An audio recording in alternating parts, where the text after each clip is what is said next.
听我说，你知道休格斯吗？老人突然开始尖叫，他的视线越过我，望着散发恶臭的海面。我扭头去看他究竟看到了什么，但我没有看到任何东西，只有越长越高的潮水。没等我收拾起混乱的头脑，他已经松开我的肩膀，发疯般地跑向街道。我走到沃特街向北望去，扎多克·艾伦早已无影无踪。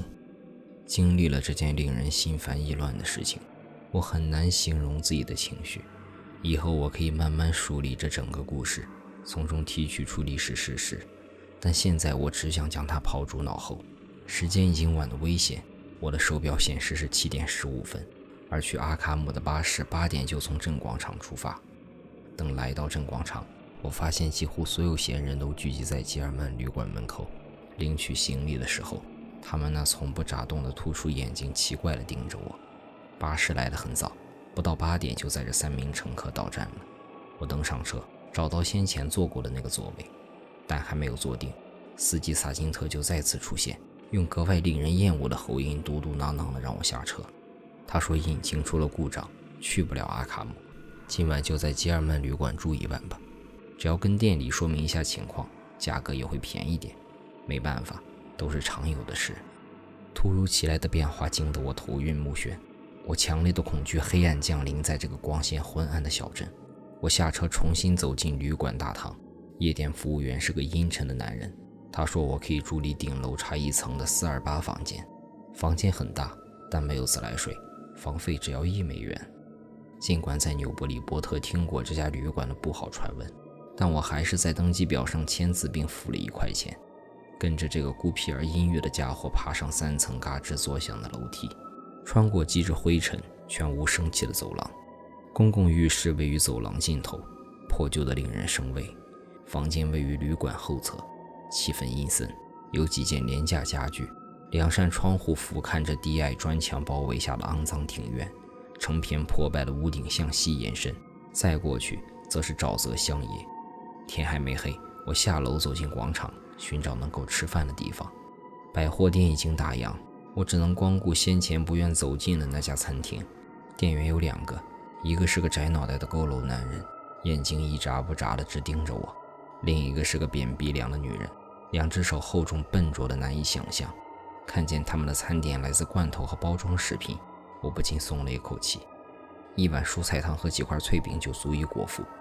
我很快回到了吉尔曼旅馆里那个压抑的房间。旅馆前台旁有一个摇摇欲坠的报刊架，我向服务员要了一份晚报和一本沾着苍蝇粪便的杂志。暮色渐深，我打开电灯，廉价铁床上方只有一颗光线微弱的灯泡。我尽我所能继续阅读报刊，必须让大脑忙得不可开交，否则他就会去思索这里各种不寻常之处，听老酒鬼讲完他疯狂离奇的故事。我不指望今晚能做什么美梦。另外，我绝不能细想工厂检察员向纽伯里波特火车站售票员讲述的事情。他声称在吉尔曼旅馆听见了夜间住客的怪异交谈声。不能想这个，也不能想黑色教堂大门里蔑视下的面孔，那张脸为什么会激起我的恐惧？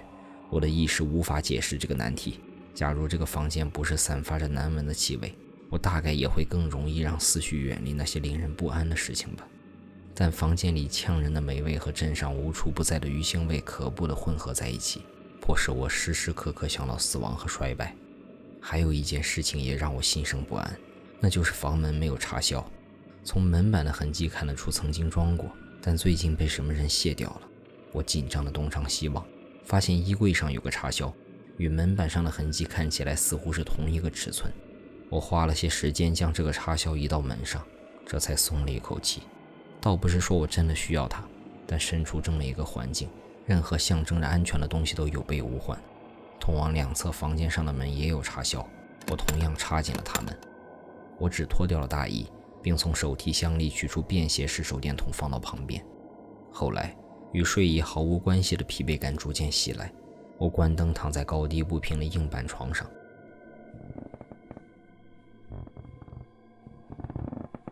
过了很长一段沉闷的时间，我首先听见了楼梯上和走廊里响起的微弱嘎吱声，然后是一种绝对不会听错的微弱但可怕的声音，仿佛我所有的忧虑都化作了险恶的现实。不存在哪怕一丝疑问，有人在试着用钥匙打开我的门锁，就在这扇门的后面。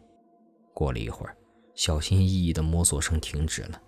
我听见南侧的房间被打开，紧接着有人在轻轻拨动连接我房间侧门上的锁，插销插得很牢，对方未能得逞。没过多久，又是一下轻微的咔嗒声响，我知道那个人进了北侧的房间。对方再次拨弄连接门上的锁，然后又是那个人走出房间的脚步声。我知道他发觉我房间的3扇门都锁得很紧，因此暂时放弃了努力。我知道不能继续留在这里了，现在我要做的只有一件事，那就是以最快速度活着逃出旅馆，但不能走主楼梯穿过大堂，必须是通过其他什么途径。我轻轻起身，用手电筒照亮开关，想打开床头的电灯，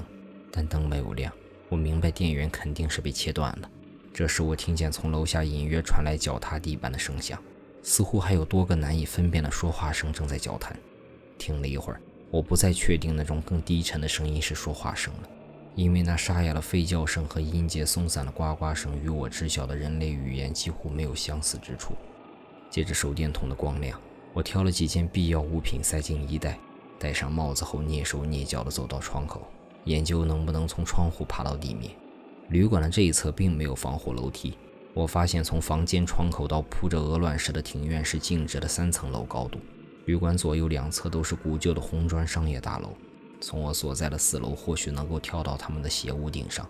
但无论跳到哪一侧的屋顶，我都必须先去离这里2扇门以外的房间，向北或向南都可以。按照百货店小伙子绘制的地图，逃出印斯茅斯镇的最佳路线是向南走，因此我首先望向了房间南侧的连接门。房门的设计是朝我这一侧打开，但拉开插销后，我发现房门的另一侧还有某种锁具。我放弃了这条路线，小心翼翼地将床架搬过来顶住门，抵挡稍后或许会从隔壁房间发动的攻击。假如我能跳上配音间那些建筑物的屋顶，成功地回到地面上，就有可能飞奔穿过庭院和隔壁建筑物跑上华盛顿街，然后以最快速度离开镇广场所在的区域。我希望能避开配音街，因为消防站可能彻夜有人驻守。我用衣橱加固了自己房间的正门。当我犹豫不决地思考着应该在什么时候去撞开北侧的连接门，如何能够最大限度地降低响动时，我发觉楼下模糊的交谈声消失了，取而代之的是又一阵更沉重的楼梯嘎吱声。摇曳的光线从气窗照进房间，巨大的负荷压得走廊地板呻吟。最后，我的房门响起了重重的敲门声。有那么一瞬间，我只是屏息等待，漫长如永恒的时间悄然过去，周围空气中令人反胃的鱼腥味似乎加重了无数倍。敲门声再次响起，持续不断，坚持不懈。我知道必须采取行动了，于是拨开北侧连接门上的插销，鼓足力量准备开始撞门。敲门声越来越响，我希望它的音量足以盖住撞门的响动。一次又一次，我用左肩撞击并不厚实的门板，对惊恐和疼痛置之不理。连接门终于被撞开，我知道外面不可能没有听见那一声巨响。敲门声立刻变成了猛烈的撞击声，左右两侧房间面向走廊的门上同时不响地响起了钥匙插进锁眼的声音。我跑过刚撞开的连接门，成功地在门锁被打开前插好了北侧房门走廊门上的插销，随即听见有人用钥匙打开第3个房间的走廊门，而我正打算从这个房间的窗户跳向底下的屋顶。那一刻我感觉到了彻底的绝望，因为我被困在一个不可能通过窗户逃脱的房间里。手电筒照亮了企图从这里闯进我房间的入侵者在灰尘中留下的可怖而难以解释的独特印痕。异乎寻常的恐惧如波涛般吞噬了我，尽管已经丧失了希望，但我在恍惚中不由自主地冲向下一扇连接门。片刻后，我穿过了这扇门，用右膝和肩膀抵住正在向内徐徐打开的走廊门。我显然打了对方一个猝不及防，因为这一推就把门关上了。我转身就插上了依旧完好的插销，赢得了片刻喘息之际。向北的连接门已经打开，但我没有时间去考虑走廊门上即将打开的门锁，能做的只有关上并插好这扇门和对面那扇连接门，用床架顶住一扇，用衣橱顶住另一扇，再用脸盆架顶住走廊门。我只寄希望这些临时的堡垒能够保护我，直到我跳出窗户，站上配迎接那些大楼的屋顶。然而，尽管身处这个生死攸关的时刻，最让我害怕的却不是薄弱的防御措施。我之所以浑身颤抖，是因为那些追逐者只发出了可怖的喘息和隐约的吠叫声，没有从嘴里发出任何清晰或我能理解的声音。搬动家具和跑向窗户的时候，我听见走廊里传来了奔向北侧房间的脚步声。南侧房间的撞门声已经停止，很显然，敌人打算集合优势力量对薄弱的连接门发动攻击，因为他们知道打开这扇门就能直接抓住我。月光照亮底下那些房屋的房梁，窗户下的落脚点位于陡峭的斜屋顶上，跳下去将极为危险。